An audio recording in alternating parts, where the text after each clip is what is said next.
என் சித்தியைத்தான் நான் என் அம்மாவாக நினைத்து வளர்ந்தேன். ஒருநாள் சித்திக்கு கல்யாண தேதி குறித்தார்கள்.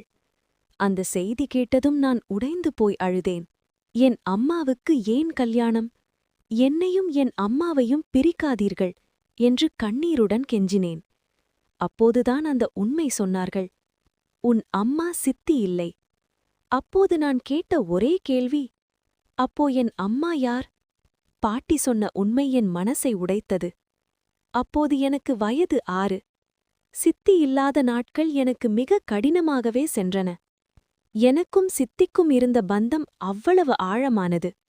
சித்தி இல்லாமல் வலியோடு வாழ நான் பழகிக் கொண்டேன். ஒருநாள் என் அம்மா வந்தார்கள். இதுதான் உன் அம்மா என்று பாட்டி சொன்னார்கள். என் மனசுக்குள் கோபமும் வலியும். என்னை ஏன் இப்படி விட்டுச் சென்றீர்கள் என்ற கேள்வி மட்டும். அங்கேயும் நான் தனிமையில்தான் வாழ்ந்தேன்.